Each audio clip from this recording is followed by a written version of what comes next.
Chapter 9। घर में शादियों की तैयारियां अब अपने पूरे शबाब पर थी। पूरे बंगले को दुल्हन की तरह सजाया गया था।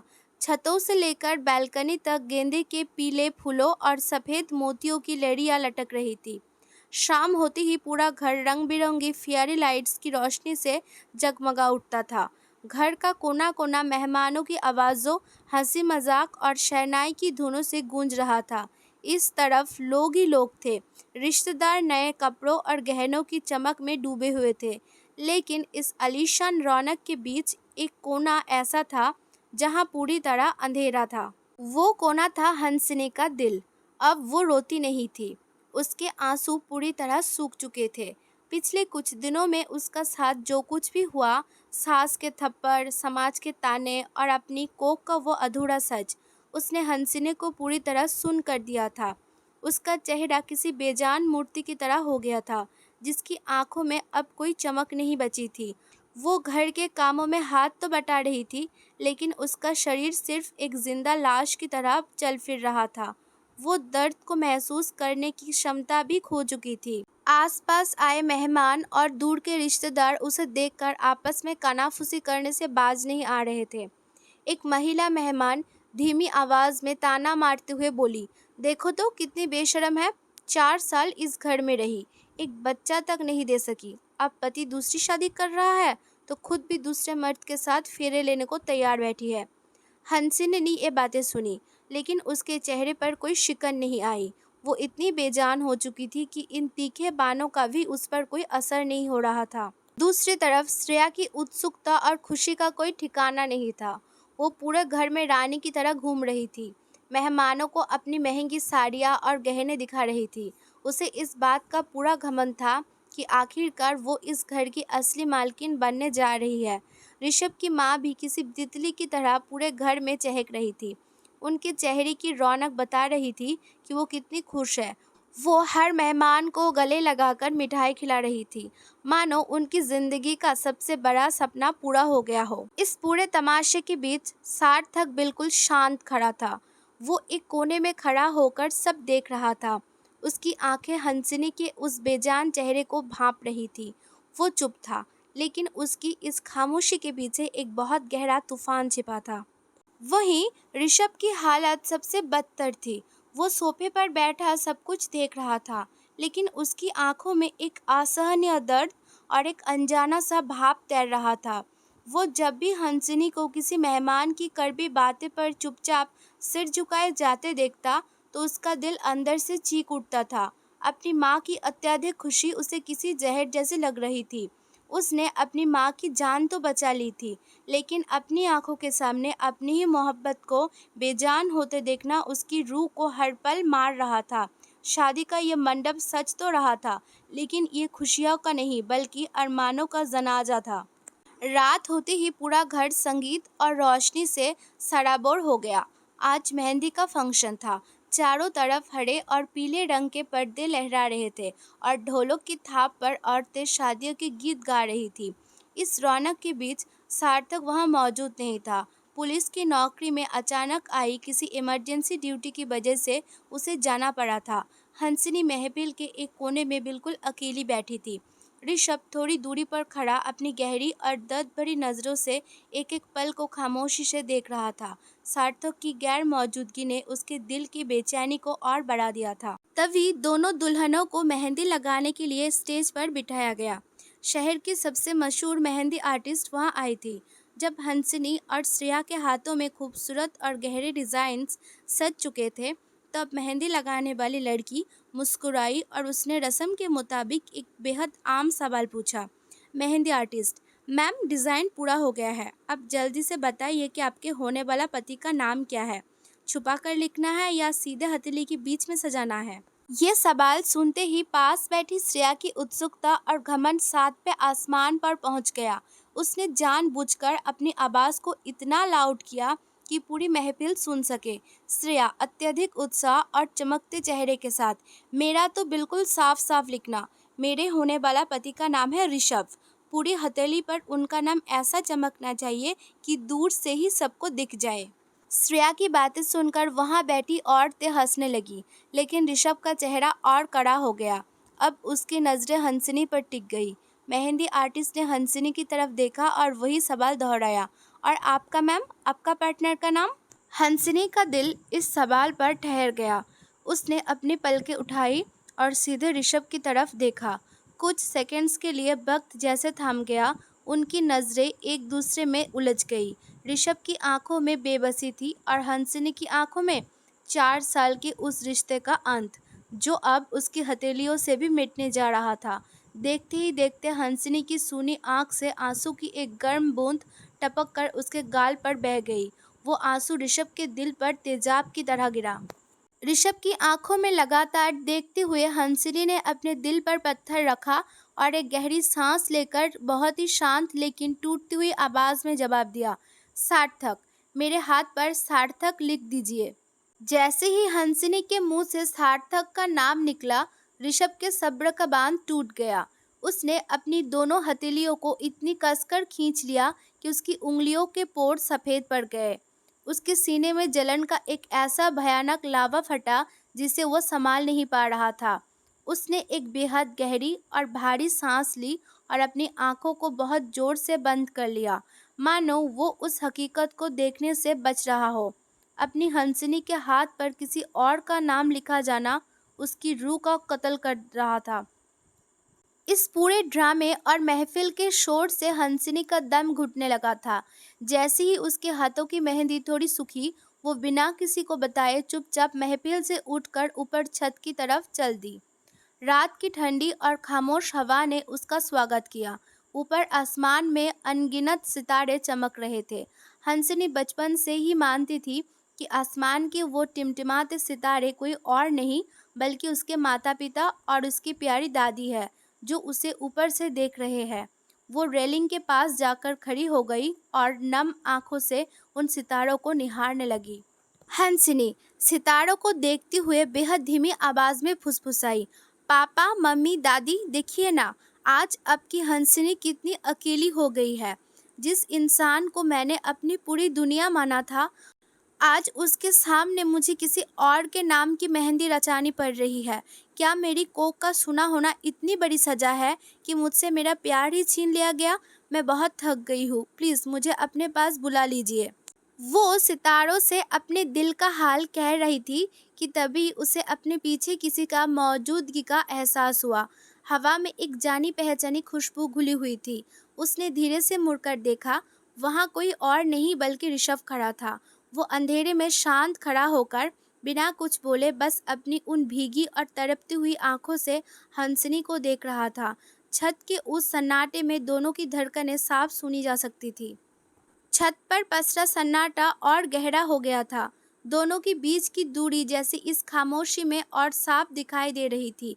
कुछ देर तक यूं ही चुपचाप खड़े रहने के बाद ऋषभ धीरे धीरे आगे बढ़ा। वो कोने में एक पुराना लोहे का झूला रखा था। ऋषभ बिना कुछ बोले उस झूले पर बैठ गया। हंसिनी ने उसे देखा। उसकी आंखों के आंसू अभी भी सूखे नहीं थे। वो भी भारी कदमों से बढ़ी और बिना किसी विरोध के चुपचाप उस झूले पर ऋषभ के ठीक बगल में कंधे से कंधा मिलाकर बैठ गई। दोनों एक साथ बैठे थे। झूला धीरे धीरे हिल रहा था, लेकिन उनके बीच की खामोशी आसमान के सन्नाटे से भी ज्यादा भारी थी। कुछ मिनटों तक इसी तरह शांत रहने के बाद ऋषभ ने अपनी नजरें आसमान के तारों पर टिका दी। अचानक उसकी भारी आवाज उस सन्नाटे को चीरती हुई बाहर आई। वो हंसिनी को अपने अतीत की उस किताब का पन्ना सुनाने जा रहा था जिसके बारे में हंसिनी ने सिर्फ बातें सुनी थी, सच कभी नहीं जाना था। वो उसे अपनी और श्रेया की कॉलेज लव स्टोरी बताने लगा। ऋषभ एक दर्द भरी मुस्कान के साथ आसमान को देखते हुए बोला, हंसिनी, जानते हो, कॉलेज के दिनों में मैं आज जैसा रूखा और गंभीर नहीं था। मैं बहुत खुशमिजाज, हैंडसम और पढ़ाई में हमेशा अव्वल रहने वाला लड़का था। पूरे कॉलेज की लड़कियां मुझ पर मरती थी। मैं सबका क्रास था। और श्रेया, वो उस कॉलेज की डिवा थी, एक अरबपति की इकलौती खूबसूरत बेटी। उसका अंदाज, उसका घमंड सब अलग था। ऋषभ अतीत की यादों में खोता चला गया। हंसिनी बस अपनी सांस रोककर चुपचाप उसकी हर बात सुन रही थी।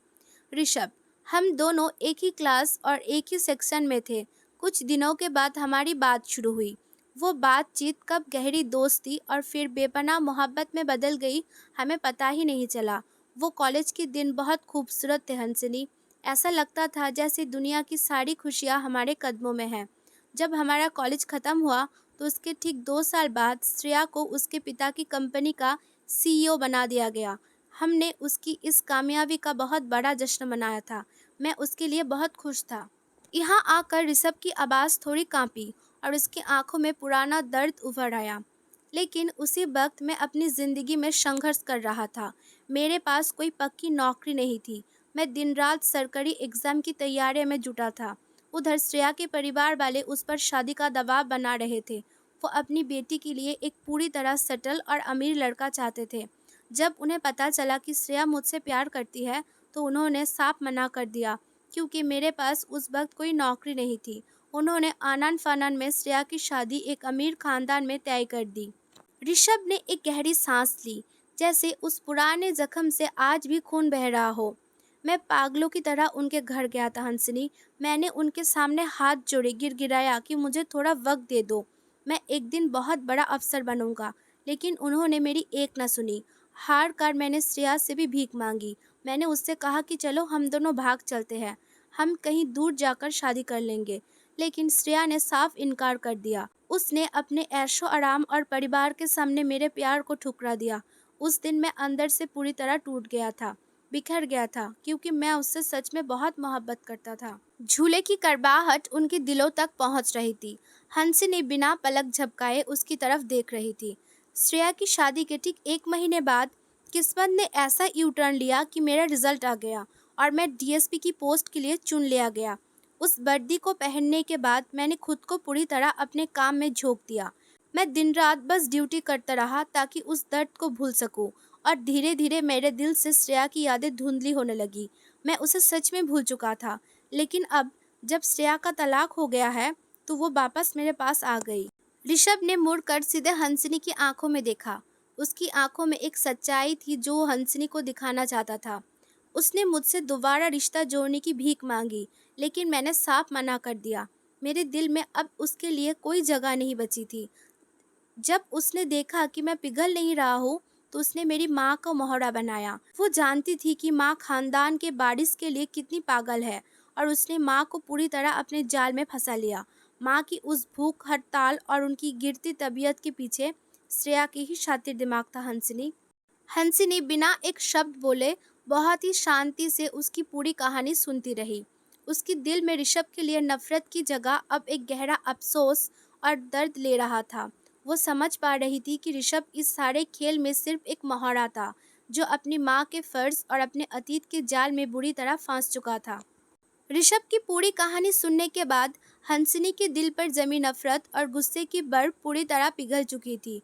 वो समझ गई थी कि उसका ऋषभ कोई विलेन नहीं था, बल्कि वो भी हालात का सताया हुआ एक बेबस इंसान था। हंसिनी ने एक गहरी और शांत सांस ली। उसने धीरे से अपना एक हाथ आगे बढ़ाया और ऋषभ के उस कांपते हुए खींचे हुए हाथ के ऊपर रख दिया। उसके हथेलियों की गर्माहट ऋषभ के सीधे दिल तक पहुंची। हंसिनी ने अपनी आंखें बंद कर ली और बेहद कोमल और तसल्ली भरी आवाज में कहा, हंसिनी, धीमे से प्यार भरे लहजे में, ऋषभ जी, आपने कुछ भी गलत नहीं किया। एक बेटे के रूप में अपनी माँ की जान बचाना आपका फर्ज था। मैं अब आपसे कोई शिकायत नहीं रखूंगी। हंसिनी के मुंह से इन शब्दों का सुनना था कि ऋषभ के सब्र का बांध पूरी तरह टूट गया। जो इंसान दुनिया के सामने एक सख्त और कड़क DSP था, वो इस वक्त अपनी पत्नी के सामने घुटनों पर आ गया। ऋषभ फूट फूट कर रो पड़ा। उसने अपने सिर हंसिनी की गोदी में रख दिया और बच्चों की तरह सिसकने लगा। हंसिनी ने बिना किसी झिझक के उसे अपनी बाहों में समेट लिया। दोनों ने एक दूसरे को इतनी कसकर गले लगाया कि उनकी बीच की हर दूरी मिट गई। उस शांत रात में छत के सन्नाटे के बीच दोनों मिलकर रोए। इस रोने के साथ ही उनके बीच की हर गलतफहमी और हर कड़वाहट हमेशा हमेशा के लिए हवा में उड़ गई। उनकी आत्माएं साफ हो गई और वो दुनिया के सबसे सच्चे दोस्त बन गए। कुछ समय बीत गया। रोते रोते और मन हल्का होने के बाद दोनों झूले पर बैसे ही बैठे थे। रात की ठंडी हवा चल रही थी और झूले की हल्की सी हरकत ने हंसनी को थकावट के बाद एक गहरी नींद में सुला दिया। वो ऋषभ की मजबूत बाहों के घेरे में उसके सीने से टिककर चैन से सो गई। जैसे ही ऋषभ को एहसास हुआ कि हंसनी सो चुकी है, उसके चेहरे के भाव पल भर में पूरी तरह बदल गए। जो चेहरा अभी भावुक और रोता हुआ दिख रहा था, वहाँ अब एक अजीब सा अंधेरा छा गया। उसने नीचे देखा, जहाँ चाँद की रोशनी में हंसनी की हथेली चमक रही थी, जिस पर अभी कुछ ही घंटों पहले हरी मेहंदी से सार्थक का नाम लिखा गया था। सार्थक का नाम देखते ही ऋषभ की आंखों में अचानक एक खौफनाक और जुनूनी चमक उभर आई। उसके होठों पर एक शातिर और शैतानी मुस्कान तैर गई। वो अपनी हंसिनी को किसी और का होते हुए कभी नहीं देख सकता था। उसने धीरे से हंसिनी की हथेली को पकड़ा और अपनी उंगलियों के दबाव से उस गीली मेहंदी को रगड़ना शुरू कर दिया।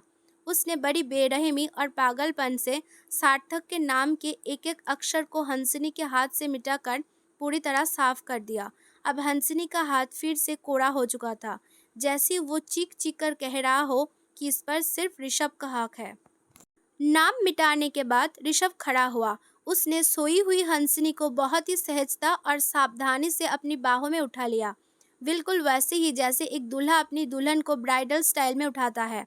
हंसिनी इतनी गहरी और सुकून की नींद में सोई थी कि उसे इस बात की भनक तक नहीं लगी। ऋषभ भारी लेकिन दबे कदमों से सीढ़ियों से नीचे उतरा। हर तरफ सन्नाटा था, सब सो चुके थे। वो खामोशी से हंसिनी को लेकर सीधे उसके कमरे में आया। उसने बेहद आराम से हंसिनी को बिस्तर पर लिटाया, उसके पैरों से सैंडल उतारे और धीरे से भारी कंबल खींचकर उसके ऊपर डाल दिया ताकि उसे ठंड न लगे। जाने से पहले ऋषभ कुछ सेकंड्स के लिए वही थमा। वो बिस्तर के पास झुका और हंसिनी के माथे पर एक बेहद लंबा, गहरा और प्यार से भरा किस अंकित कर दिया। वो सिर्फ एक विदाई नहीं थी, बल्कि उसके उस जुनून का वादा था जो अब शुरू होने वाला था। उसने अपनी इस खूबसूरत दुल्हन जैसी दिखने वाली हंसिनी पर एक आखिरी और गहरी नज़र डाली और एक खौफनाक इरादे के साथ कमरे का दरवाज़ा बंद करके अंधेरे में गायब हो गया।